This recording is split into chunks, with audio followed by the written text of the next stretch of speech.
பைரவி கொடுத்த CCTV footage எல்லாம் பார்த்துட்டு ஜட்ஜ் ஆறுமுகத்து மேல பொய்யா பழி சுமத்தி இருக்கிறதுனால வள்ளிய கைது செய்ற மாதிரி சொல்றாங்க. ஆனா ஆறுமுகத்த ரிலீஸ் பண்றாங்க. ரிலீஸ் பண்ண உடனே அவங்க வேகமா ஓடி வந்து பைரவிய கட்டிப்பிடிச்சு அழுகுறாங்க. "என்னாச்சு ஆறுமுகம்? என்னாச்சு?" அப்படின்னு சொல்லிட்டு கேட்குறாங்க பைரவி. உடனே ஆறுமுகம் இருந்துகிட்டு, "இங்க பாரு பைரவி, எங்க அம்மா கூட என்ன நம்பவே இல்ல. ஆனா நீ என் மேல நம்பிக்கை வச்சு எனக்காக இவ்வளவு மெனக்கெட்டு எல்லாமே பண்ணி என்ன வெளிய கொண்டு வந்திருக்க பாத்தியா?" அப்படின்னு சொல்லிட்டு ஆறுமுகம் ரொம்ப எமோஷனலா பேசிக்கிட்டு இருக்காங்க. உடனே பைரவி வந்துட்டு, "அழாத ஆறுமுகம், நீ இப்படி பண்ணியிருக்க மாட்டேன்னு எனக்கு தெரியும்." அப்படின்னு சொல்லிட்டு பைரவி சொல்லிக்கிட்டு இருக்காங்க. இந்த நேரத்துல அன்னபூர்ணி அங்க இருக்கிறாங்க. அன்னபூர்ணி அழுதுகிட்டே ஆறுமுகத்துக்கிட்ட வந்துட்டு, "என்ன மன்னிச்சுடு ஆறுமுகம். எல்லாரும் உன்ன பத்தி தப்பா சொன்னாலும் நான் உன்ன நம்பியிருக்கணும். என்னுடைய வளர்ப்பு மேலேயே நான் வந்து நம்பிக்கை இல்லாம இப்படி உன்ன பத்தி தப்பா சொன்னத கேட்டுட்டு இருந்துட்டேனே. என்ன மன்னிச்சுடு." அப்படின்னு அன்னபூர்ணி சொல்றாங்க. உடனே ஆறுமுகம் இருந்துட்டு, "இல்லம்மா, நான் உங்க சத்தியத்த மீறினதுனால தானே உங்களுக்கு என் மேல நம்பிக்கை இல்லாம போயிடுச்சு. எல்லாத்துக்கும் காரணம் நான் தாம்மா.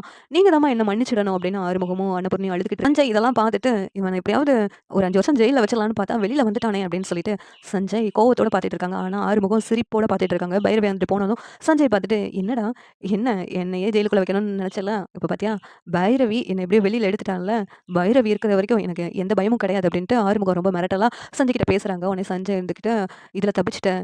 வேற எதுலயும் மாட்டாமையா போக போற?" அப்படிங்கிறாங்க. இந்த சீரியல் எப்படி இருந்தா நல்லா இருக்கும்னு நீங்க நினைக்கிறீங்கன்னு கமெண்ட் பண்ணுங்க. இந்த வீடியோ பிடிச்சிருந்தா லைக் பண்ணுங்க, ஷேர் பண்ணுங்க, சப்ஸ்கிரைப் பண்ணுங்க. தேங்க்